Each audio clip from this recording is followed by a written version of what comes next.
Saya anggap hari ini PSI kedodoran. Pak Jokowi hari ini ya udahlah, babak belur lah, kita harus akui. Kalau ini diteruskan, Sansa ini diteruskan, bonyok ini. Sekarang tergantung Pak JK. Dengan kemarin terlibatnya 40 ormas Islam membuat laporan ke Polda, ini kan suatu sinyal. Beda ini. Mungkin ini kali Pak JK mungkin secara langsung menanggapi serius urusan ini. Sampai bilang sama termul itu, saya yang bawa Jokowi ke Jakarta. Itu benar itu. Saya saksi kok. Saya ikut dalam sejarah itu. Walaupun saya tidak terlalu di dalam, tapi saya ikut. Pertarungan politik menjelang tahun 2029 sudah terasa. Bahwa semua kelompok-kelompok yang bakal bertarung di 2029 sekarang udah mulai dan bahkan sudah sangat intensif. Kembali kepada konteks ceramah Pak Jusuf Kalla di Masjid UGM sekitar 5 Maret 2026 ya. Beliau itu memberikan ceramah itu dalam konteks strategi penanganan konflik di wilayah konflik. Itulah kira-kira. Beliau menceritakan pengalaman empirik dalam menangani konflik. Apakah Aceh, Poso, Ambon, dan yang lain-lain. Jadi konteksnya itu adalah pengalaman beliau dalam strategi menyelesaikan konflik. Apakah konflik berbasis agama, suku, dan yang lain-lain. Nah, Mas Hadi, pas di Cokro TV waktu itu, saya bilang, itulah pertama kali saya tahu dipublish. Bahwa potongan ceramah itu udah diedit. Dipotong sedemikian rupa, sehingga konteks secara keseluruhan itu hilang. Dan sulit saya bantah bahwa ini bukan nggak sengaja, ini adalah agenda setting. Karena saya yakin ini adalah agenda politik, jadi semua terkait dengan kepentingan dan motif politik. Maaf aja Mas Hadi, Pak Jokowi mungkin masih mengharapkan dinastinya akan langgeng sekian tahun ke depan. Yaitu secara manusiawi dan orang politik, insan politik sah-sah saja. Tapi hari ini saya harus akui, Pak Jokowi babak belur ini. PSI terseret-seret ini. Apalagi masuk ke dalam wilayah yang sangat rentan. Salah pilih lapangan ini. Sampai harus Ade Armando dan Grace Natali harus keluar dulu dari PSI, minggir dulu untuk mengurangi beban berat ini. Makanya saya berkesimpulan, yang dari awal mungkin, saya pinjam istilah politik aliran, Herbert Pett ya sama Chris Gert, mungkin mereka mau ngambil segmen pemilih Islam. Dengan mencari simpati bahwa ini ada ceramah yang mengadu antar agama. Mungkin bisa saja itu awalnya itu begitu. Tapi salah itu mereka. Pak JK itu bukan orang sembarangan yang gampang diolah kiri kanan. Kalau kembali ke kita kutub politik aliran, Mas Hadi, itu kan ada kelompok nasionalis, kelompok Islam, dan kelompok sosialis ya.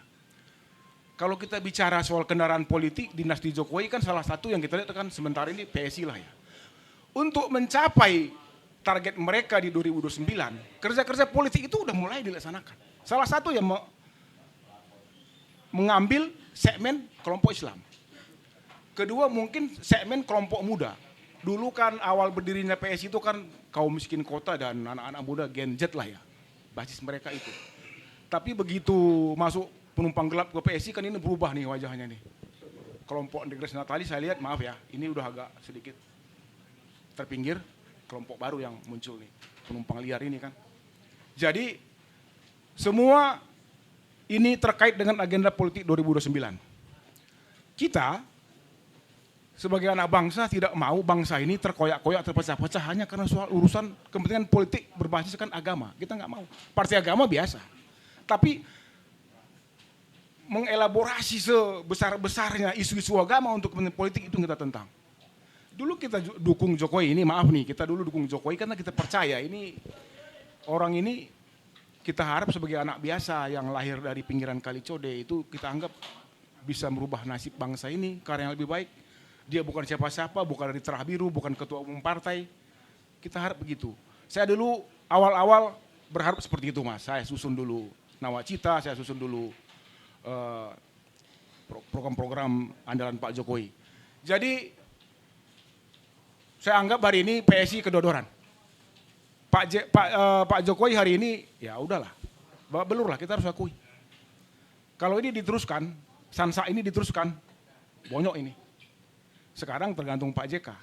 Dengan kemarin terlibatnya 40 ormas Islam membuat laporan ke Polda, ini kan suatu sinyal. Beda ini. Mungkin ini kali Pak JK mungkin secara langsung menanggapi serius urusan ini. Sampai dia bilang sama termul itu, saya yang bawa Jokowi ke Jakarta. Itu benar itu. Saya saksi kok. Saya ikut dalam sejarah itu. Walaupun saya tidak terlalu di dalam, tapi saya ikut. Jadi kalau seorang leader itu memimpin, tapi lupa akan perjalanan sejarah dirinya, susahlah kita. Jadi kalau ceramah itu sebenarnya itu murni adalah Pak JK berbicara pengalaman dan strategi dia menangani konflik. Itulah murni.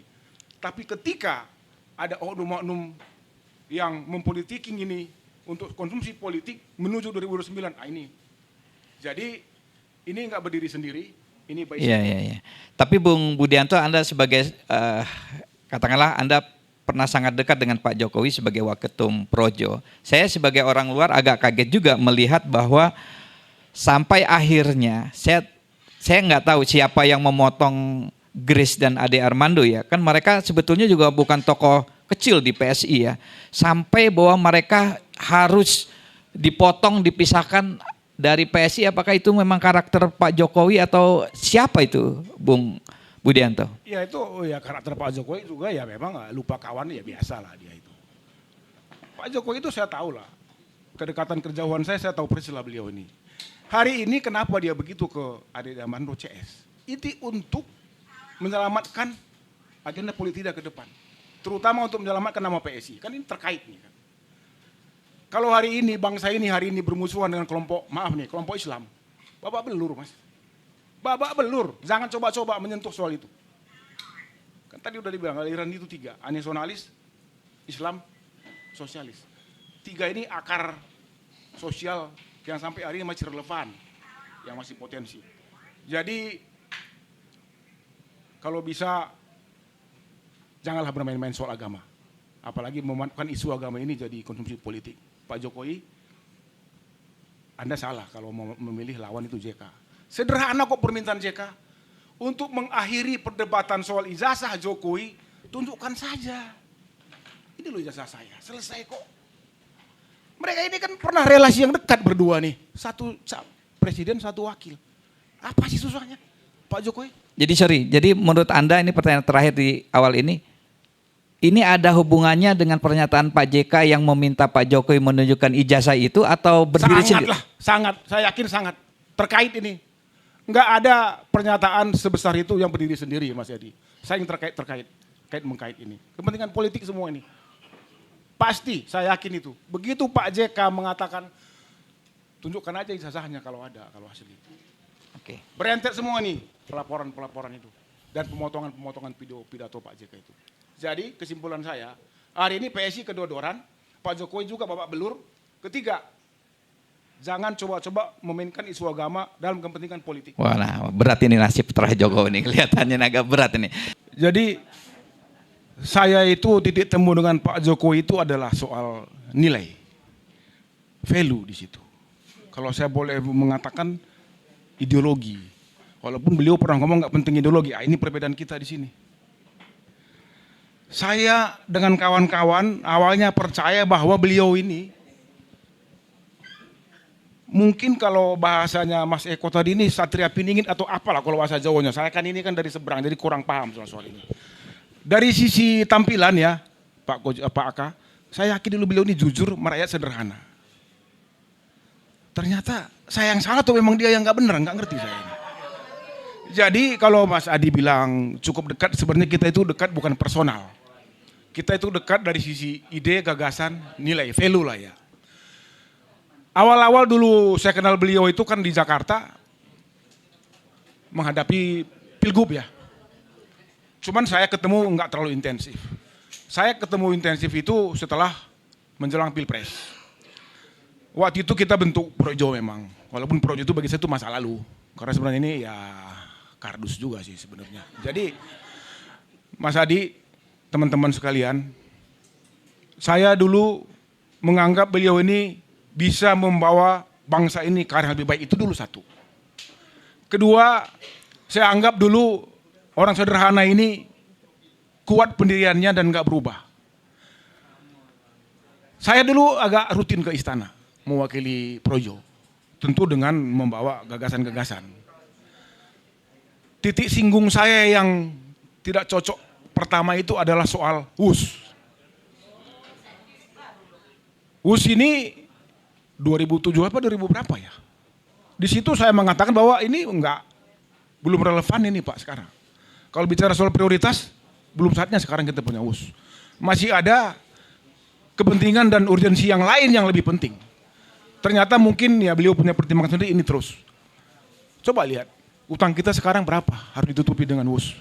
Kebijakan-kebijakan gini, seperti inilah yang membuat saya itu mungkin saya tidak pada posisi untuk mengiyakan yang tidak sama dengan value yang saya yakini. Beliau nggak nyaman, ya saya juga mungkin tahu diri. WUS itu pertama. Dan tolakan dari teman-teman juga keras sebenarnya. Cuman karena teman-teman yang lain mungkin punya pertimbangan lain, ya mereka terus ya mungkin sekalian cari makan kan untuk ngejar posisi, itu hak mereka lah. Jadi soal nilai yang kedua. Yang pertama. Yang kedua, kita yakin bahwa setiap masa ada orangnya, setiap orang ada masanya. Ya kita lupakan aja diskusi dengan Jokowi sebenarnya. Lebih penting kita bicara ke depan soal bangsa ini.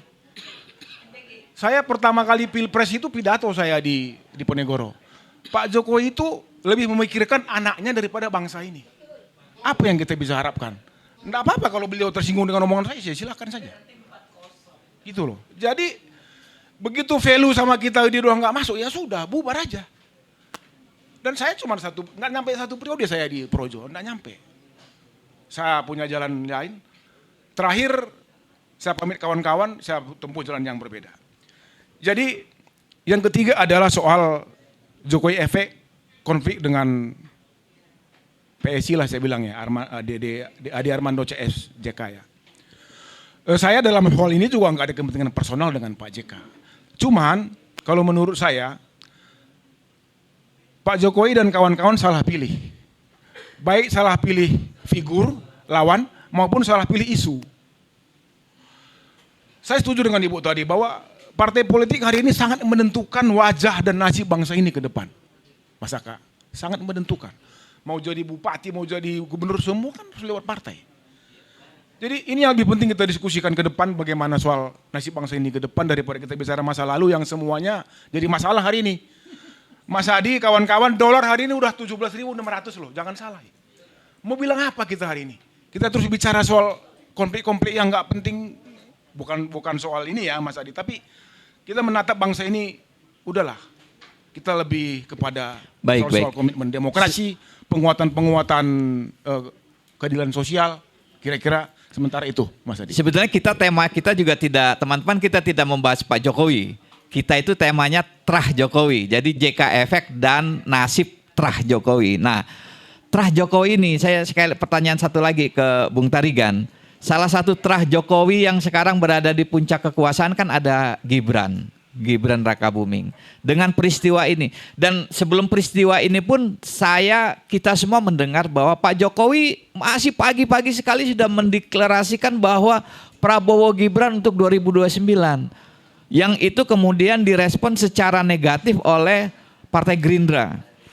Nah, Bung Tarigan melihat peristiwa Pak JK ini seperti apa peluang Gibran mendampingi Pak Prabowo di 2009? Anda mungkin punya insting-insting politik kan sebagai tokoh sentral di Projo. Secara laten sebenarnya pasangan ini bukan sahabat, tapi kompetitor juga. Justru Pak Jokowi mendeklar Prabowo Gibran 2 periode. Tapi Gerindra di Rakernas kemarin malah mencalonkan Prabowo, belum ada wakil. Ini opsi-opsi dan pilihan politik yang membuat partai koalisi juga merasa, oh dia juga berhak untuk mengajukan suatu saat. Walaupun sekarang kelihatan setia, tapi mungkin pada saatnya nanti mereka punya pilihan masing-masing. Jadi kalau bicara soal terah Jokowi, kita bicara Gibran ya, tanpa sentimen, apa yang kita bisa harapkan dari Gibran? Secara pribadi saya nggak terlalu kenal sih, tapi kita ini objektif aja. Terlepas dari Pak Jokowi seperti apa komplit dengan kepentingan ijazah dengan Pak JK atau lain, kita bicara figur Gibran, apa yang kita bisa harapkan? Kita objektif aja, ini bangsa besar loh. Jadi jangan main-main dengan nasib bangsa ini. Seperti yang tadi saya sampaikan Bung Adi dan kawan-kawan, setiap masa ada orangnya. Sudahlah, ke depan ini menurut feeling dan naluri politik saya, rakyat ini butuh pemimpin yang apa adanya. Apa adanya maksud saya, apa yang dibicarakan itu yang dilaksanakan. Bukan sen kiri belok kanan, enggak. Ini udah habis lah ini. Apalagi pemimpin yang basis pencitraan semata. Memang era digital ini pencitraan itu penting. Tapi kalau pencitraan itu kosmetik kosong untuk apa? Jadi orang yang akan bekerja kelihatan nanti pada saatnya, Mas Adi. Terah Jokowi kita ganggu atau tidak, seleksi alam bekerja. Dan tuntutan zaman saya rasa akan mengerucut kepada figur-figur yang memang betul-betul komit kepada kebangsaan kita, kepada cita-cita proklamasi kita. Dan dari sisi subjektif, personalnya ini jangan bermasalah soal dirinya. Maksud saya gini, kalau dia aja dengan dirinya belum selesai, apakah soal administrasi, soal perjalanan masa lalu, soal kinerja, itu aja kita bisa uji. Nggak banyak nanti nih. Kita harus kawal ini. Kita harus tumbuh kembangkan. Saya setuju dengan forum ini Mas Adi. Biar bangsa ini punya pilihan-pilihan. Bahwa partai politik juga harus mendengarkan suara akar rumput. Jangan karena transaksi-transaksi tertentu, ya partai politik, ya seperti ini. Coba. Jadi, saya kembali ke judul, terah Jokowi kita ganggu atau tidak, saya rasa nggak relevan dengan zaman yang akan datang.